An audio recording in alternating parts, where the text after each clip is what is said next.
de otorrinolaringología y tiene su práctica privada en la clínica Alcibar.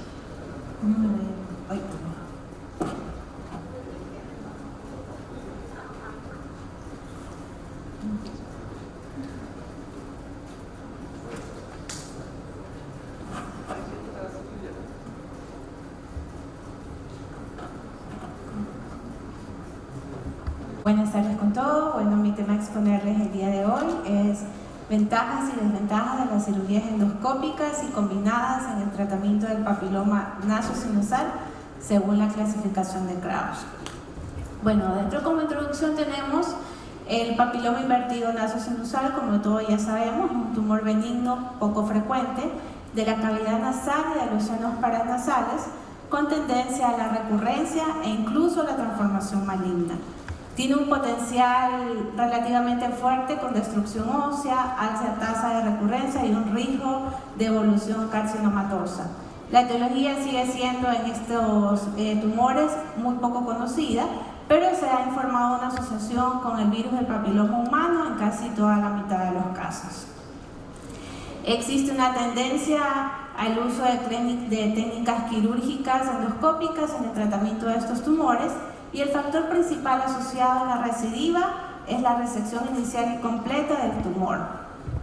Dentro del planteamiento del problema, las tasas del papiloma invertido nasosinusal oscilan entre el 0.4 y un 7%, la incidencia oscila entre un 0.2 y 1.5 por 100.000 habitantes por año, la proporción de géneros oscila entre 2 mujeres por cada 5 hombres, 2 y 5 hombres por cada una mujer, y la gran mayoría ocurre en adultos con una edad media en el diagnóstico de 55 años a los 60 años de edad.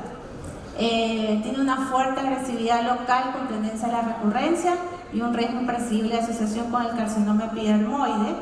En la actualidad existe una controversia sobre cuál es el enfoque quirúrgico dependiendo del centro de la implantación del tumor y de su extensión.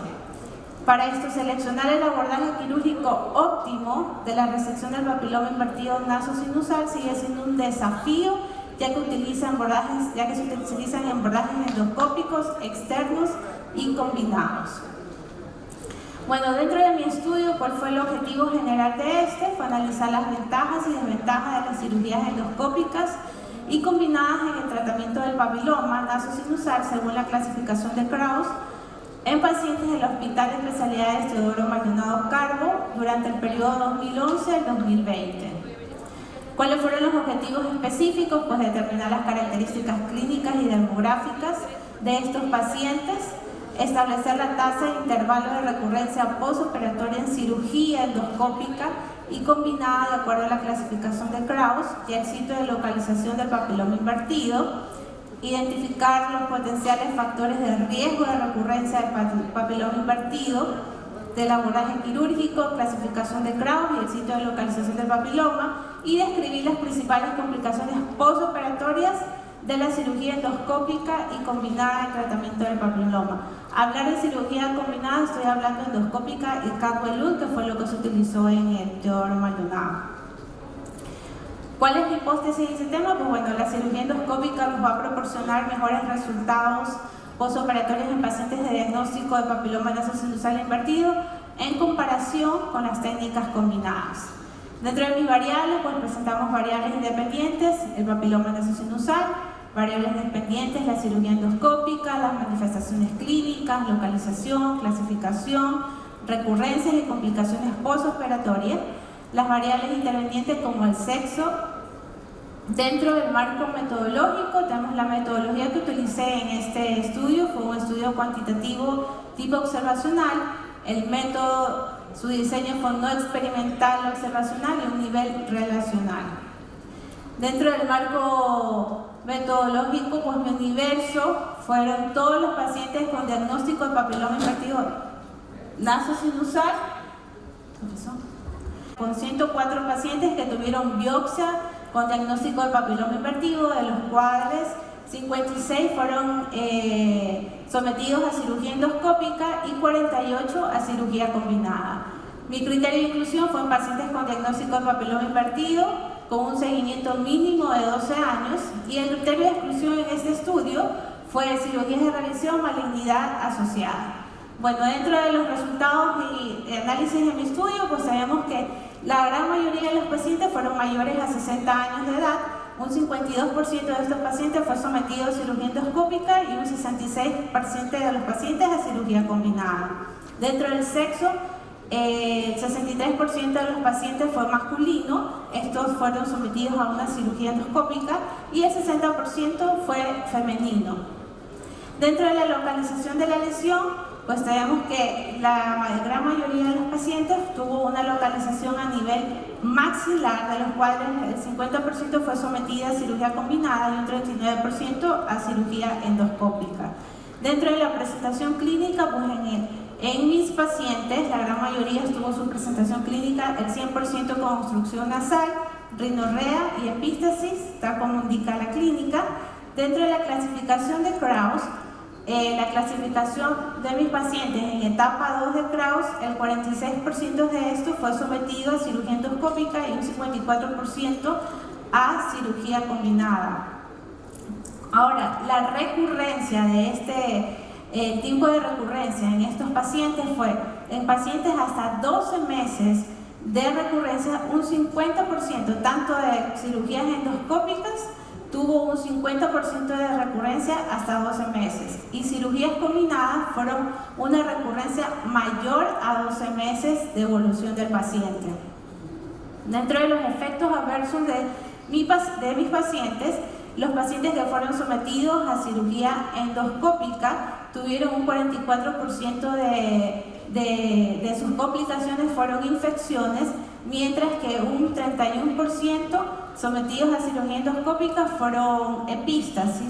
Dentro de las combinadas, un 12.5% estuvo epístasis y un 6.25% infecciones.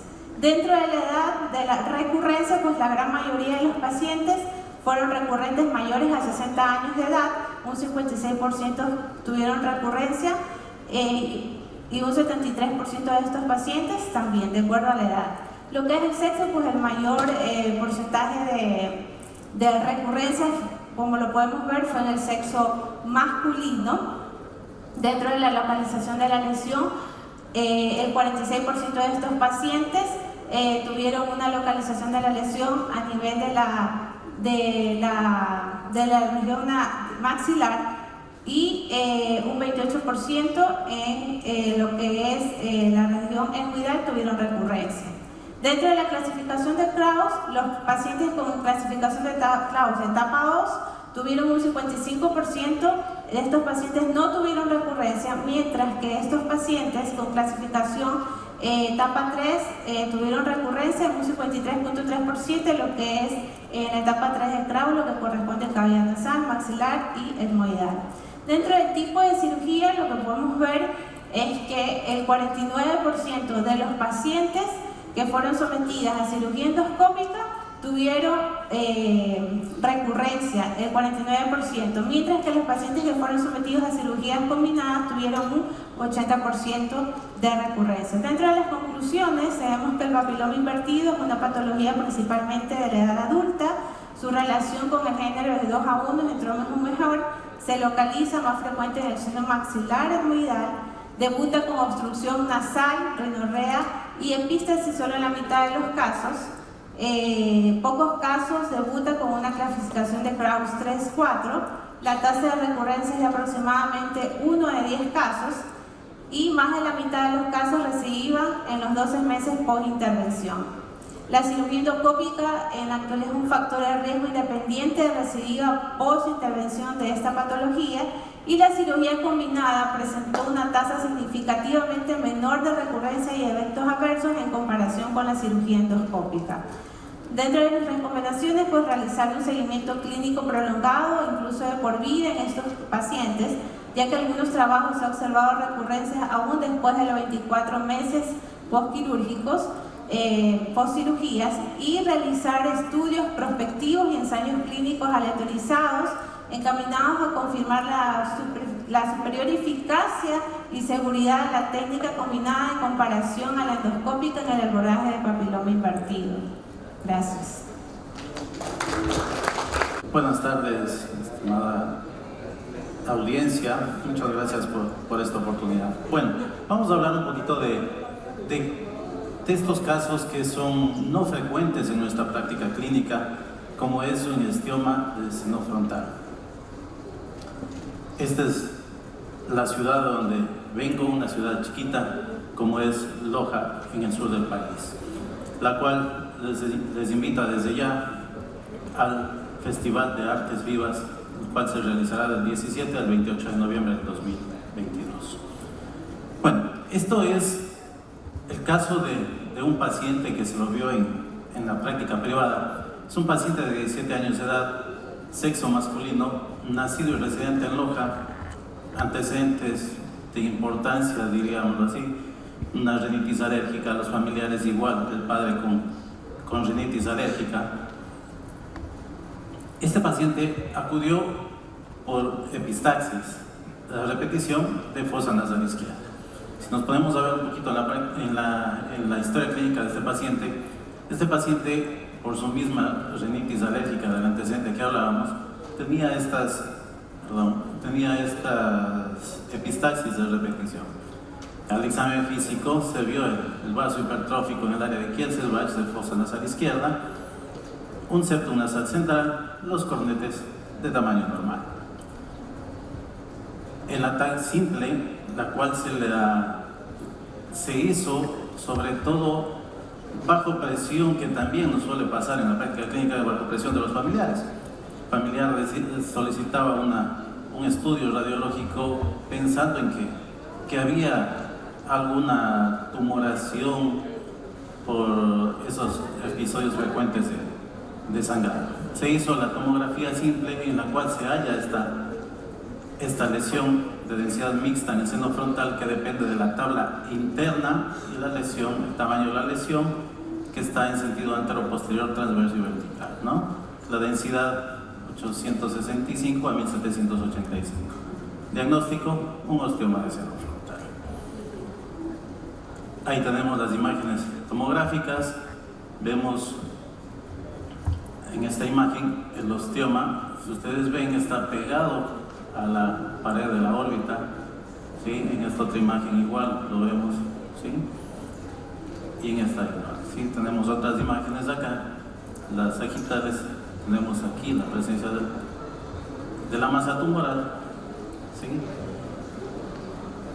¿Qué se realizó en este paciente? Se realizó nada más que un tratamiento expectante. ¿Por qué razón? La razón de dejarlo en tratamiento expectante es porque el paciente no tenía sintomatología relacionada a la tumoración, ¿sí? Si ustedes, si vamos un poco a la bibliografía, son tumores de muy rara aparición, la frecuencia en la región craneofacial, en la mandíbula y en los senos paranasales, ¿sí? Esta afecta muy rara vez también a los huesos, a los maxilares, más frecuente en varones, y la edad entre 25 a 30 años. El paciente tenía una edad de 17 años, si ustedes lo recuerdan, ¿sí? El osteoma se presenta por lo general de estas tres formas: central o centrípeta, que hace el crecimiento desde el centro hacia el centro, el periférico, que hace de forma centrífuga, que hace el crecimiento hacia afuera, el cual por lo general cuando ocurre esto de forma centrífuga, este tumor sí hace protrusión sobre los huesos, entonces tiene formaciones de hueso hacia la parte externa por debajo de la piel, y el extraesquelético, que es por lo general de tejido muscular. La sintomatología en estos casos, la gran mayoría, el 95% de los casos, son asintomáticos. El dolor en la localización del osteoma y la simetría, como les mencionaba, la simetría esquelética que puede ocasionar. El diagnóstico, el gold estándar es la tomografía de macizo facial. El diagnóstico diferencial se lo hace con exostosis, osteomielitis esclerosante focal crónica, el fibroma osificante, condroma, osteosarcoma, la enfermedad de Payet, la displasia fibrosa y el odontoma. Tratamiento, de acuerdo a la bibliografía, igual nos habla de tratamiento expectante, la excisión endoscópica, la excisión abierta con abordaje bicoronal, la ablación con radiofrecuencia y especialmente actualmente en la excisión endoscópica con el piezotomo. Eso sería todo. Muchas gracias. Otorrinolaringología desde el 2018 hasta la actualidad y tiene un masterado en fonoaudiología en el Instituto ISPETUC de la Universidad de Navarra en España.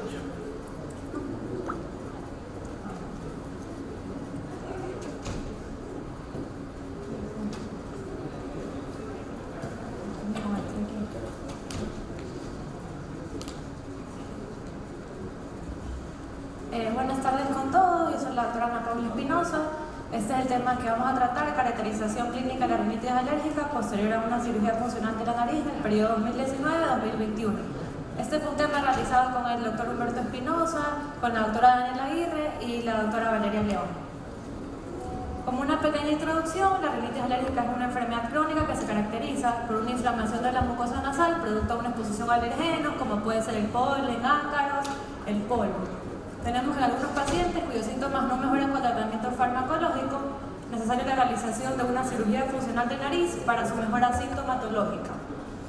Este fue el cuestionario que utilizamos, fue el SNOT Test 22 para evaluar la calidad de vida y el estado clínico postquirúrgico de los pacientes que fueron sometidos a una cirugía intervencional del septo.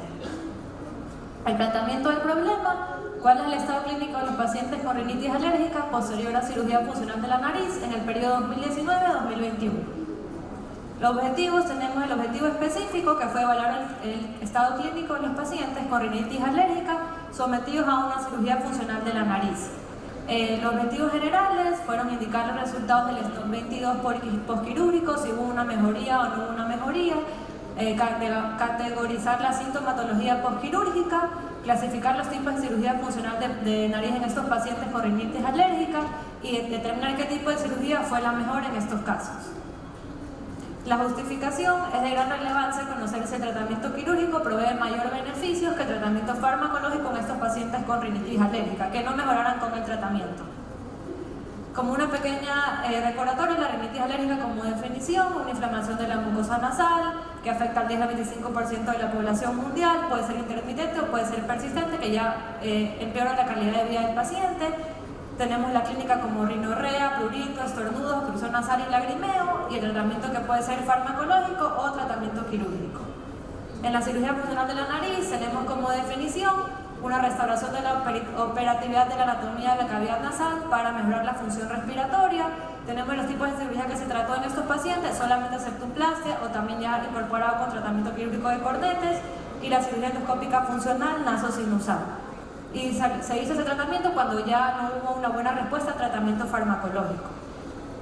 Tenemos el test de sinusal, el que yo les dije, el SNOT Test 22, como una definición, un cuestionario autoaplicado para la enfermedad nasosinusal. En este test se divide en diferentes sintomatologías. Tenemos los síntomas rinológicos, los síntomas otológicos y faciales, lo que es la función del sueño, y los síntomas emocionales.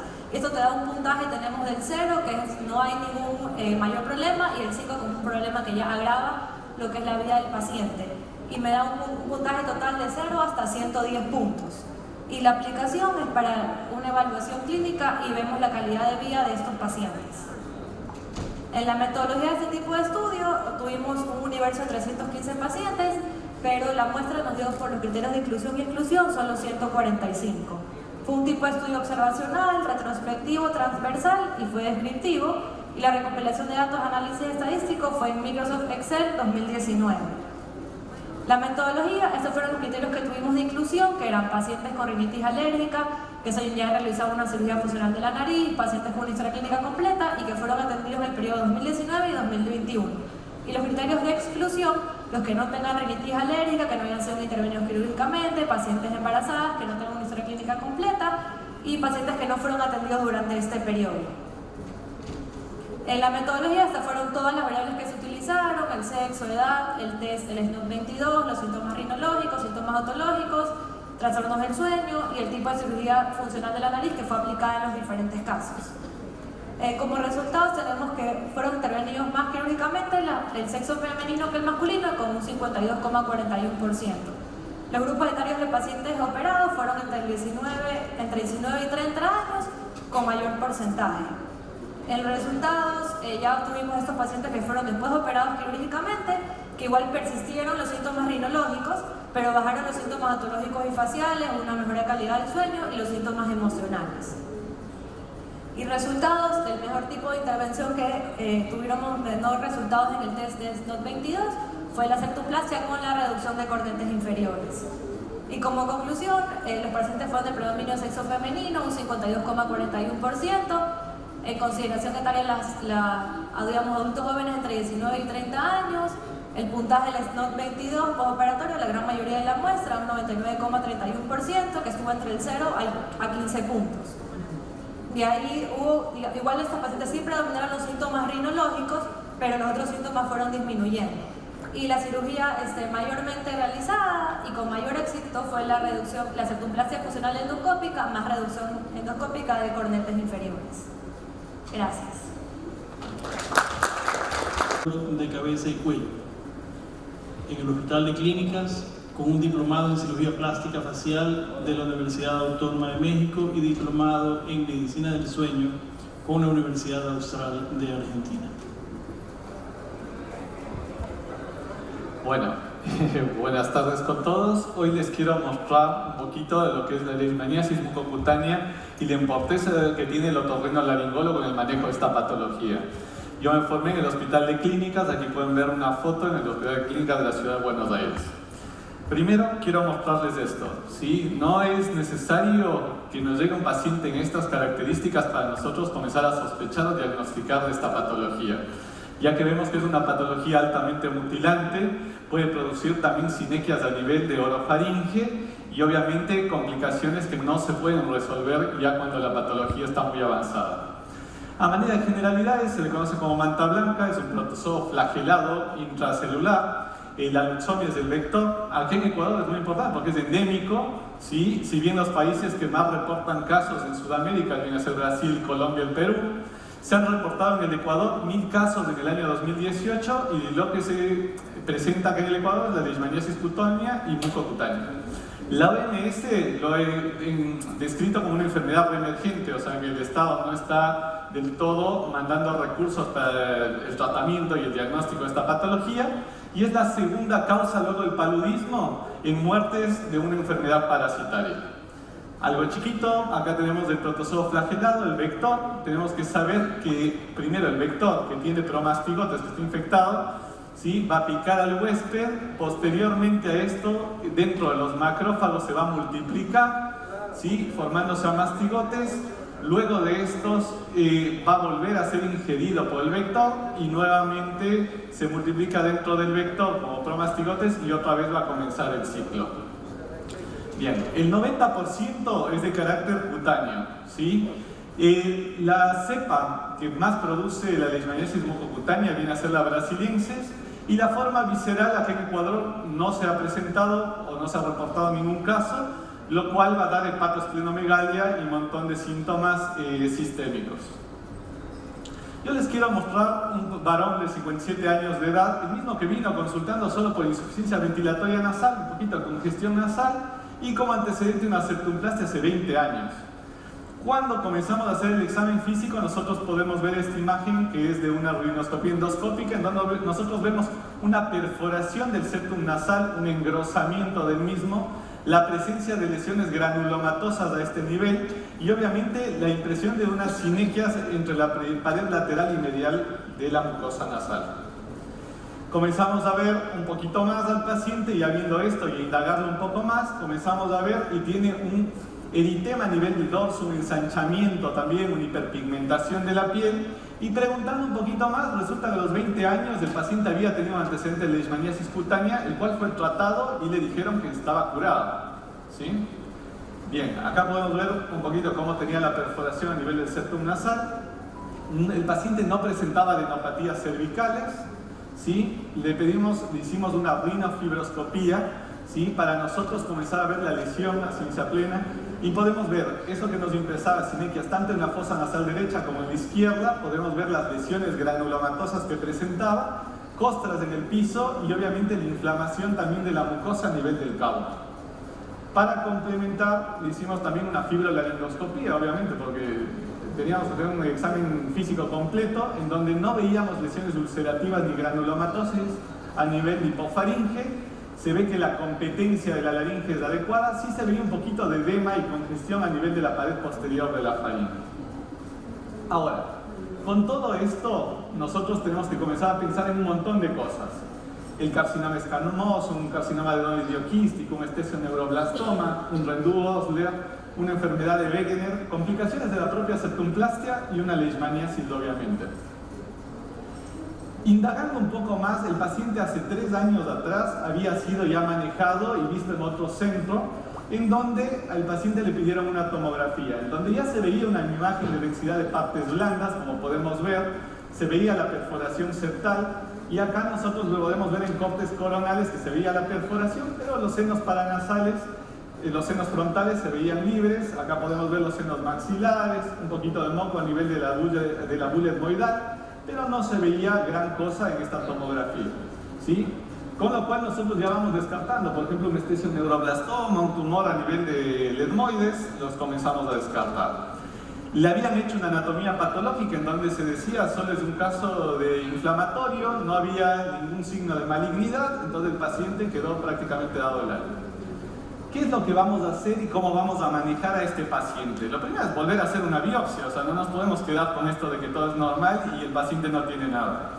Importantísimo manejar con un patólogo, en este caso con la doctora Tello, en donde nosotros le comentamos todas las sospechas que tenemos y toda la importancia de la comunicación, mandarle fotos, el caso, la tomografía, comentarle, para nosotros ir descartando cosas, descartando malignidad, que no haya hongos, que no haya una tuberculosis, el mismo Wegener. Y obviamente ustedes, si pueden ver, no se vieron a mastigotes en el frotis como es la mayoría de diagnósticos de la cutánea, pero eso no nos hace descartar que no exista una leishmania, por lo cual se sugiere hacer una PCR, y ahí es algo más importante, que es saber a dónde ir.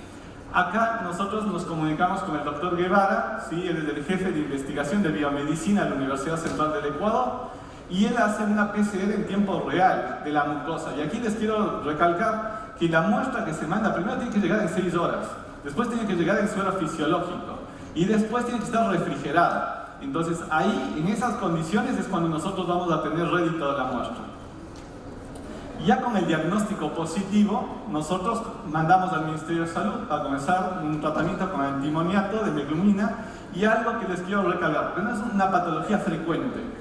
La ampolla viene de 1.5 gramos, pero nosotros tenemos que tener en cuenta que el antimonio, que es con lo que se calcula la dosis del tratamiento, es solo 405 miligramos. Entonces, de un paciente adulto nos sale la dosis máxima, que son 3 ampollas al día lo que tiene que recibir el paciente.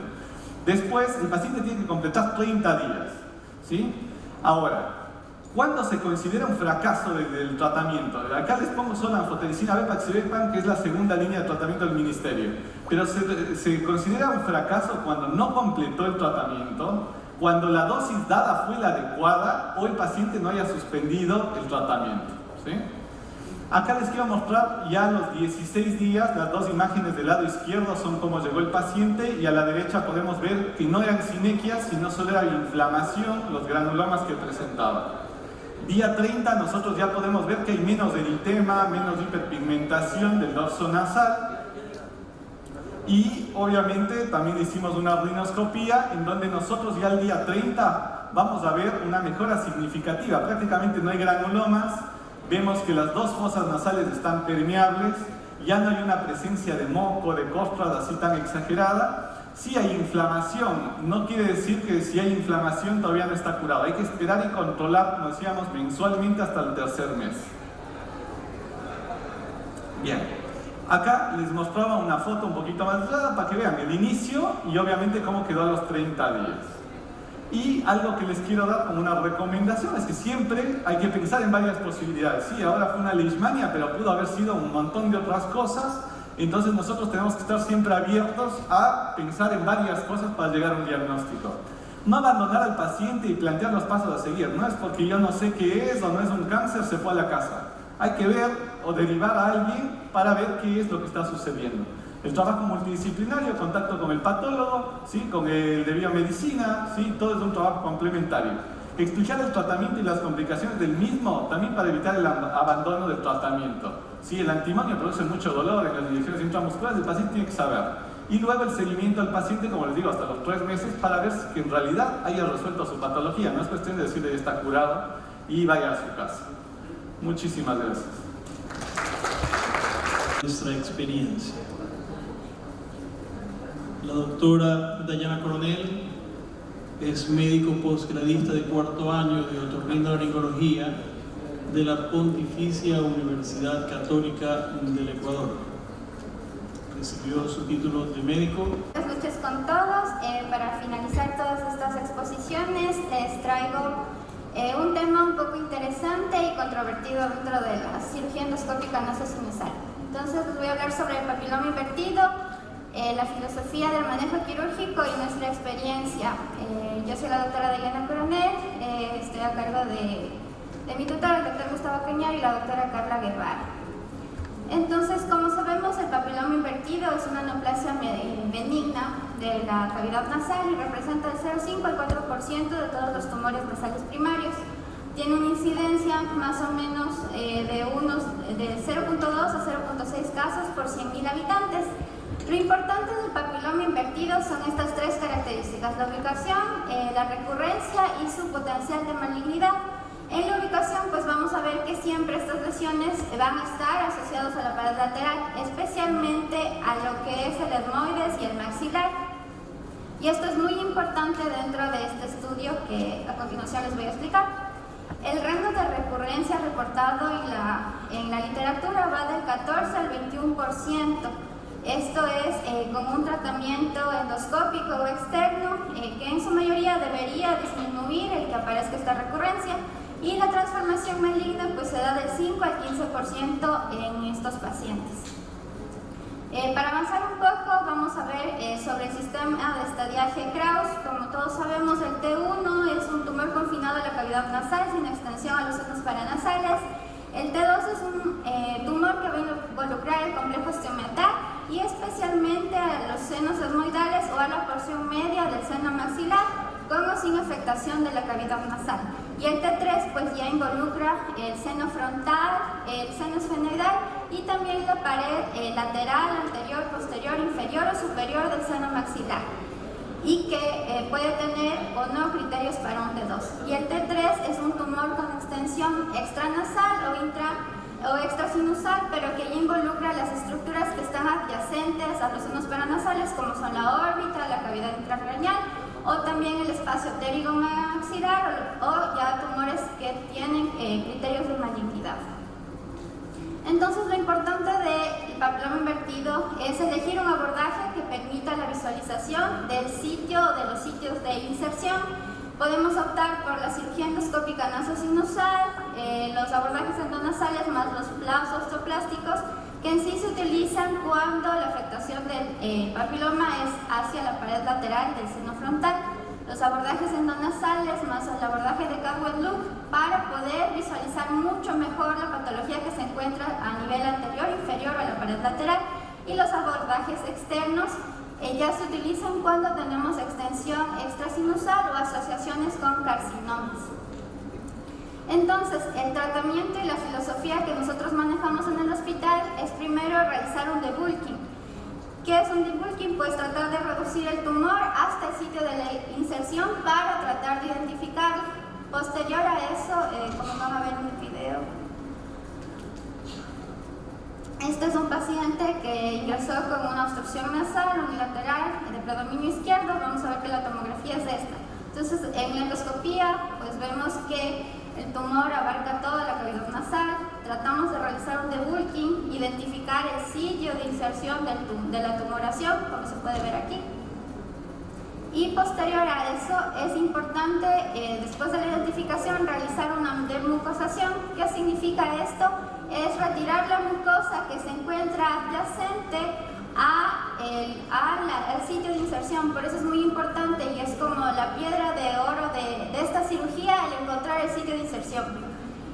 Después de esto lo que hacemos es cauterizar la mucosa, el hueso que está cerca del sitio de la unión, y también el fresado, la resección del hueso subyacente al sitio de inserción. Entonces, en estos 4 ítems se basa todo lo que hacemos en nuestro trabajo quirúrgico con este tipo de patología. Entonces, les voy a presentar 11 casos de los pacientes que han sido valorados por nosotros, por nuestro equipo. Vamos a tener que han sido 72%, o sea, 8 personas han sido de sexo masculino y 3 de sexo femenino, con una relación de 2:1, que es casi similar a lo que se reporta en la literatura. La media en edad de estos pacientes es de 55 años, 2 de ellos acudieron a nuestra consulta con una cirugía previa. Un paciente se reportó como antecedente alcoholismo. Con respecto al estadiaje de Kraus, del que hablamos anteriormente, 3 pacientes se englobaron dentro de la clasificación T2 y 8 pacientes dentro de la clasificación T3. Ahora, esto es con relación a cómo se dispone el tumor en la cavidad nasal. Si hablamos de la localización primaria tumoral, vamos a ver que a nivel de etmoides anterior solo hubo etmoides posterior, un paciente, y en el seno maxilar fue el número que mayor abarcó de estos tumores. Le he puesto aquí un asterisco porque nosotros al momento de la cirugía tratamos de identificar en qué sitio del seno maxilar se ha fijado el tumor, y en esta parte encontramos que la pared posterior y medial correspondía al mayor sitio de anclaje. Más o menos el 71% de los pacientes que tenían ocupación del seno maxilar tenían múltiple adherencia en la pared medial y posterior. Y también tenemos 2 pacientes que tenían un sitio de inserción a nivel de la papiracia. Con respecto a nuestros resultados de recurrencia, hemos tenido 2 casos que han recurrido en este tiempo, que son 2 años. El primero es un paciente que tenía una patología a nivel de etmoides anterior y posterior en su primera cirugía, pero recurrió convirtiéndose en un T2 recidivante y volvió a recurrir en el etmoides posterior. Y también tenemos un T3, un paciente con un estadiaje T3, que en su patología de inserción se encontraba a nivel del etmoides y frontal. Aquí quiero recalcar un punto, que cuando uno ingresa a la base de cráneo y está cerca, a veces tiene un poco de timidez al tratar de abordar, como les digo, con una fresa, un cauterizador, por el riesgo que tenemos de incidir sobre la base de cráneo. Entonces nosotros hemos impuesto como un poco de llamado de atención a esto, que estos tumores, mientras más profundos, más debemos ser un poco más sutiles en la disección. Entonces nuestra tasa de recurrencia global es del 18.18%. Dentro de nuestras conclusiones tenemos que aunque los papilomas nasosinusales son lesiones benignas, la alta tasa de recurrencia nos permite considerarlos como tumores agresivos.